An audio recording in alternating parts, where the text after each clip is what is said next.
ছিল, যেটি কেড়ে নেওয়া হয়েছিল, সেই অধিকারকে তারা প্রতিষ্ঠিত করতে চেয়েছিল। এবং সে কারণেই আমরা দেখেছি গত 16 বছর ধরে বিএনপির বহু নেতাকর্মী গুম, খুন, অত্যাচার, নির্যাতনের শিকার হয়েছে।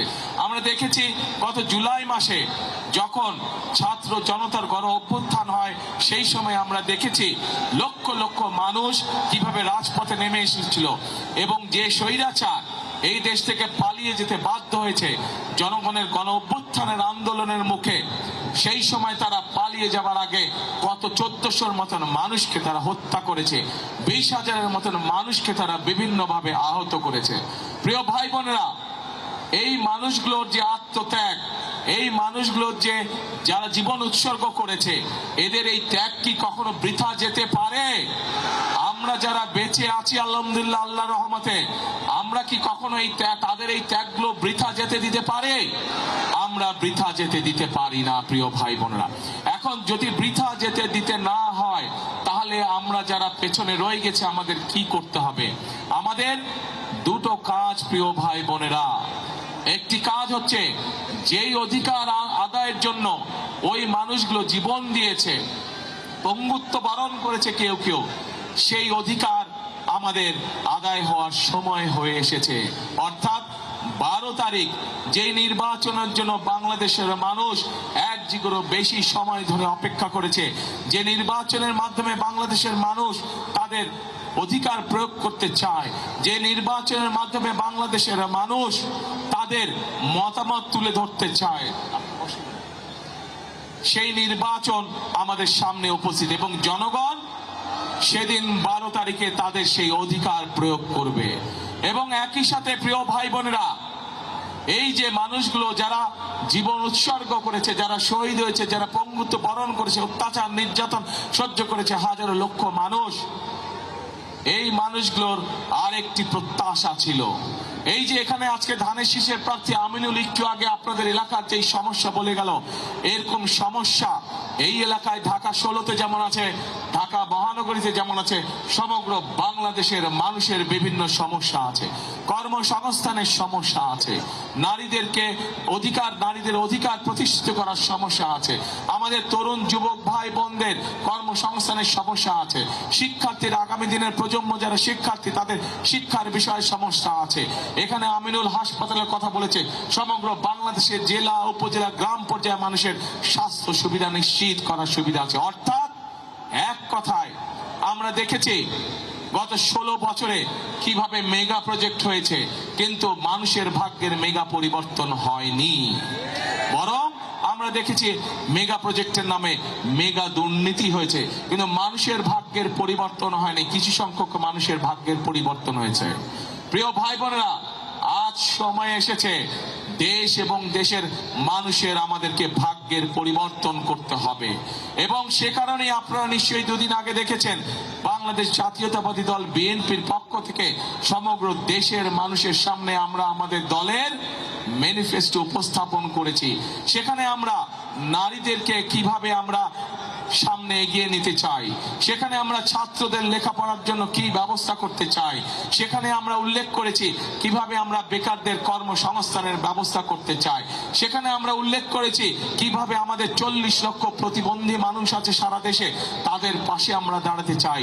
সেখানে আমরা উল্লেখ করেছি যে কিভাবে আমরা আমাদের কৃষক ভাইরা যারা পরিশ্রম করে আমাদের খাদ্যের যোগান দেন, সেই কৃষক ভাইদের পাশে আমরা দাঁড়াতে চাই। সেখানে আমরা সুন্দরভাবে উল্লেখ করেছি আপনাদের এলাকার সন্তান আমিনুল যেমন একজন প্রফেশনাল খেলোয়াড়, শুধু আমিনুল একা কেন হবে, আমিনুল মতানো শত শত আমিনুল কিভাবে আমরা তৈরি করতে পারি দেশে, সেটির উল্লেখ আমরা করেছি। প্রিয় ভাই বোনেরা, এখন প্রিয় ভাই বোনেরা, আমাদের সামনে একটি বিশাল বড় কাজ আছে। 12 তারিখে আমাদেরকে সঠিকভাবে নির্ধারণ করতে হবে, নির্বাচিত করতে হবে যে কাদেরকে দিয়ে আমরা দেশ পরিচালনার দায়িত্ব করব। একই সাথে প্রিয় ভাই বোনেরা, আপনাদের সামনে একটি রাজনৈতিক দল হিসাবে আমরা আমাদের কর্ম পরিকল্পনা উপস্থাপন করেছি। আজকে এই জনসভায় দাঁড়িয়ে আপনাদের সামনে হয়তো আমি আমাদের যে রাজনৈতিক প্রতিপক্ষ তাদের সম্পর্কে হয়তো আমি অনেক কথা বলতে পারতাম, তাদের সম্পর্কে হয়তো আমি অনেক গীবত গাইতে পারতাম, কিন্তু আমি যদি প্রতিপক্ষ সম্পর্কে বা কারো সম্পর্কে যাই বলি না কেন, তাতে কি জনগণের কোনো লাভ হবে? প্রিয় ভাই বোনেরা, জনগণের কোনো লাভ হবে না। আজকে সময় এসেছে, আমরা আন্দোলন করেছি, সংগ্রাম করেছি, আমাদের বহু সহকর্মী সহ অরাজনৈতিক বহু ব্যক্তি বিভিন্নভাবে গত এক যুগেরও বেশি সময় ধরে নির্যাতিত হয়েছেন, অত্যাচারিত হয়েছেন, নিজেদের জীবন উৎসর্গ করেছেন। আমরা আমাদের সেই মহেন্দ্রক্ষণে উপস্থিত হয়েছি যেখানে আমরা নিজেদের রায় দিয়ে জনগণের সরকার প্রতিষ্ঠিত করতে পারবো। পরবর্তী ধাপ হচ্ছে এই দেশকে পুনর্গঠন করা, এই দেশের মানুষের ভাগ্যের পরিবর্তন করা, এই দেশের মানুষের ভাগ্যের পরিবর্তন করা। এটি হবে আমাদের একমাত্র সামনের লক্ষ্য, এটি হবে আমাদের একমাত্র উদ্দেশ্য। প্রিয় ভাই বোনেরা, সেই জন্য আসুন আজকে ধানের শীষের পক্ষ থেকে, বিএনপির পক্ষ থেকে আমি আপনাদের সামনে হাজির হয়েছি। আজকে আমরা আপনাদের সামনে আমাদের পরিকল্পনাগুলো উপস্থাপন করেছি। আমরা বলেছি যে আমরা আপনাদের সমর্থনে, আল্লাহর রহমতে সরকার গঠনে সক্ষম হলে দেশনেত্রী বেগম খালেদা জিয়া যতবার দেশ পরিচালনার সুযোগ পেয়েছিলেন, উনি চেষ্টা করেছিলেন, উনি ব্যবস্থাও নিয়েছিলেন এই দেশের নারীরা যাতে শিক্ষিত হতে পারে, এবং সেই জন্যই স্কুল পর্যায় থেকে দ্বাদশ শ্রেণী পর্যন্ত উনি নারীদের শিক্ষা ব্যবস্থা, মেয়েদের শিক্ষা ব্যবস্থা ফ্রি করেছিলেন। প্রিয় ভাই বোনেরা, সমগ্র বাংলাদেশে দেশনেত্রী খালেদা জিয়া সেই পলিসির কারণে লক্ষ কোটি নারী আজ শিক্ষার আলোয় আলোকিত হয়েছে। কিন্তু এই নারীদেরকে আমরা অর্থনৈতিকভাবে স্বাবলম্বী করে গড়তে তুলতে চাই। আজকে বাংলাদেশের টোটাল জনসংখ্যার অর্ধেক হচ্ছে নারী, মা বোনেরা আমাদের। তাদেরকে যদি আমরা স্বাবলম্বী করে গড়ে তুলতে না পারি, আমরা যতই পরিকল্পনা গ্রহণ করি কেন না কেন, দেশকে সামনে দিকে নিয়ে যাওয়ার জন্য আমরা কোনো কিছুতেই সফল হতে পারবো না। প্রিয় ভাই বোনেরা, সেজন্যই আমরা সিদ্ধান্ত গ্রহণ করেছি আপনাদের সমর্থনে, আল্লাহর রহমতে বিএনপি আগামীতে সরকার গঠন করলে আমরা সারা দেশে প্রত্যেকটি গৃহিণীর কাছে, প্রত্যেকটি মায়ের কাছে আমরা ফ্যামিলি কার্ড পৌঁছে দিতে চাই। যেই ফ্যামিলি কার্ডের মাধ্যমে, যেই ফ্যামিলি শহর গ্রাম প্রত্যেকটি জায়গায় খেটে খাওয়া মানুষ যারা আছেন, সেই নারীদের কাছে, সেই মাদের কাছে, সেই গৃহিণীদের কাছে আমরা এই ফ্যামিলি কার্ড পৌঁছে দিতে চাই, এবং এই ফ্যামিলি কার্ডের মাধ্যমে আমরা তাদের কাছে সরকারের পক্ষ থেকে একটি নির্দিষ্ট পরিমাণ সহযোগিতা পৌঁছে দিতে চাই, যাতে করে ধীরে ধীরে আমাদের এই মা বোনেরা ধীরে ধীরে স্বাবলম্বী হয়ে উঠতে পারেন। প্রিয় ভাই বোনেরা, আমরা একটু আগে আমি বলেছি যে আমাদের কৃষক যদি ভালো থাকে, আমাদের দেশের মানুষ তাহলে ভালো থাকবে, এবং সে কারণে আমরা সিদ্ধান্ত গ্রহণ করেছি যে আমরা সরকার গঠনে ইনশাল্লাহ আপনাদের রহমতে, আপনাদের দয়া, আল্লাহর রহমতে, আপনাদের সমর্থনে 12 তারিখে সরকার গঠনে আমরা সক্ষম হলে আমরা এই কৃষক ভাইদের পাশে দাঁড়াবো, এবং মা বোনদের হাতে যেভাবে আমরা ফ্যামিলি কার্ড পৌঁছে দিব, একইভাবে আমরা কৃষক ভাইদের কাছে কৃষি কার্ড নামে একটি কৃষক কার্ড পৌঁছে দিতে চাই, যার মাধ্যমে আমরা সরাসরি কৃষক ভাইদের কাছে তাদের প্রয়োজনীয় শস্য, বীজ, কীটনাশক সকল প্রয়োজনীয় জিনিস যাতে আমরা পৌঁছে দিতে পারি। এবং শুধু তাই নয়, এর মধ্যে আমরা হিসাব নিকাশ করে দেখেছি যে আমাদের এই কৃষক ভাইদেরকে সহযোগিতা করার জন্য আমরা সিদ্ধান্ত গ্রহণ করছি।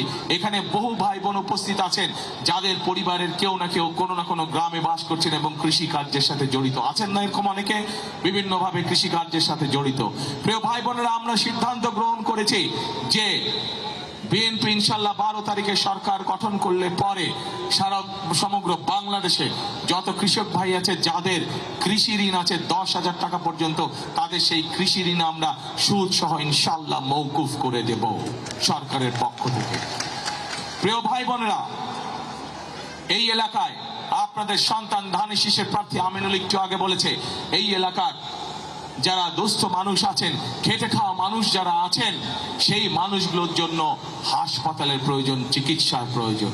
ইনশাল্লাহ ইনশাল্লাহ আজকে আপনাদের সামনে এতটুকু আমি বলে যেতে চাই, আমাদের যেরকম সারা বাংলাদেশের মানুষকে চিকিৎসা দেওয়ার, ঘরে ঘরে চিকিৎসা সুবিধা, বিশেষ করে মা বোনদের জন্য চিকিৎসা পৌঁছে দেওয়ার জন্য যেরকম একটি পরিকল্পনা রয়েছে হেলথ কেয়ার নিযুক্ত করার মাধ্যমে, ঠিক একইভাবে আজকে আমিনুল তার এলাকার মানুষের চিকিৎসার জন্য যেই হাসপাতালের কথা বলেছে, ইনশাল্লাহ বিএনপি সরকার গঠন করলে আমরা সেই হাসপাতাল এখানে তৈরি করব, যাতে করে এই এলাকার মানুষ যাতে করে এই এলাকার মানুষ দূরে যেতে না হয়, তার নিজের এলাকার মধ্যে যাতে করে তারা চিকিৎসা সুবিধা পেতে পারে। প্রিয় ভাই বোনেরা, সমগ্র বাংলাদেশে আমাদের আরেকটি বিরাট সমস্যা রয়ে গিয়েছে। আমাদের বহু তরুণ সমাজের বহু ভাইয়েরা, বহু বোনেরা শিক্ষিত, যুব সমাজের বহু ভাই বোনেরা শিক্ষিত, কিন্তু তারা কর্মসংস্থানের অভাবে রয়েছে। তাদের অনেকেরই কর্মসংস্থান নাই, এবং সেই জন্যই আমরা পরিকল্পনা গ্রহণ করেছি যে বিএনপি আগামী 12 তারিখে ইনশাল্লাহ সরকার গঠন করলে আমরা প্রত্যেকটি জেলায়, এবং স্বাভাবিকভাবে ঢাকা যেহেতু বড় একটি শহর, ঢাকায় হয়তো প্রত্যেকটি এলাকায় অন্তত মিনিমাম একটির অধিক আমরা ভোকেশনাল ইনস্টিটিউট তৈরি করব, আমরা ট্রেনিং সেন্টার তৈরি করব, আমরা আইটিতে যারা কাজ করে তাদেরকে বিভিন্ন প্রকার ট্রেনিং এর আমরা ব্যবস্থা করব। আমাদের যে সকল তরুণ সমাজের সদস্য আইটিতে কাজ করেন, সেই ফ্রিল্যান্সিং এর কাজ হোক, ডাটা প্রসেসিং হোক, এই বিষয়ে তাদেরকে আমরা ট্রেনিং দিব যাতে করে তারা কর্মসংস্থানের ব্যবস্থা করতে পারে। একই সাথে ভোকেশনাল ইনস্টিটিউটের মাধ্যমে আমাদের যেসব বেকার তরুণ ভাই বোনেরা আছে তাদেরকে আমরা ট্রেনিং দিব যাতে করে তারা নিজেদের কর্মসংস্থান, ছোট ব্যবসা তৈরি করতে পারে, অথবা বিদেশে চাকরি বাকরির ব্যবস্থা করে নিয়ে যেতে পারে। প্রিয় ভাই বোনেরা, বাংলাদেশের বহু মানুষ, প্রায় 1.5 কোটি মানুষ বিদেশে প্রবাসী হিসাবে বসবাস করছে, এবং তারা সেখানে কষ্টার্জিত বৈদেশিক মুদ্রা আমাদেরকে দেশে পাঠাচ্ছে যাতে আমরা এই দেশের মানুষের ভাগ্যের পরিবর্তনের জন্য সেগুলো দিয়ে কাজ করতে পারি। আমরা সিদ্ধান্ত গ্রহণ করেছি আমাদের শহর গ্রাম বিভিন্ন জায়গা থেকে যে সকল মানুষেরা বিদেশে আগামীতে চাকরি বাকরি সংস্থানের জন্য বিদেশে যাবেন, আমরা খেয়াল করেছি অনেক সময় অনেক ভাই বোনদেরকে তাদের জমি জমা বিক্রি করে যেতে হয়। আমরা সিদ্ধান্ত গ্রহণ করেছি এই জমি জমা যাতে তাদেরকে বিক্রি করতে না হয়, তাদের যেই চাকরি সংস্থান হবে বিদেশে, তার জন্য আমরা সহজ শর্তে স্বল্প ঋণের সুবিধা তাদেরকে দিব, যাতে করে সেই ঋণের সুবিধা দিয়ে তারা যেতে পারেন, যাতে করে তাদের বাপ ভিটার পৈতৃক ভিটা যাতে বিক্রি করতে না হয়। এখন প্রিয় ভাই বোনেরা, এই এলাকায় জলবদ্ধতা একটি সমস্যা আছে। এই জলবদ্ধতা সমস্যা এই এলাকায় যেমন আছে, ঠিক একইভাবে সমগ্র বাংলাদেশে এই জলবদ্ধতার সমস্যা আছে, এবং সেই জলবদ্ধতা সমস্যার কারণে কৃষকরা যেরকম তাদের ফসলের জন্য প্রয়োজনীয় পানি পায় না, একইভাবে অনেক সময় কৃষকরা তাদের চাষবাস করতে সমস্যা হয়। সেজন্য আমরা সিদ্ধান্ত গ্রহণ করেছি শহীদ রাষ্ট্রপতি জিয়াউর রহমানের সেই বিখ্যাত খাল খনন কর্মসূচি ইনশাল্লাহ আমরা আবার শুরু করব। সমগ্র বাংলাদেশে আমরা সেই কর্মসূচি করব, এবং সেই কর্মসূচির অংশ হিসেবে ঢাকা মহানগরীতে জলবদ্ধতা দূরকরণের জন্য যতগুলো খাল, যেখানে যেখানে প্রয়োজন খাল খনন প্রয়োজন, ইনশাল্লাহ যত দ্রুত সম্ভব সরকার গঠনের সাথে সাথে আমরা এই কাজের হাত দেব ইনশাল্লাহ।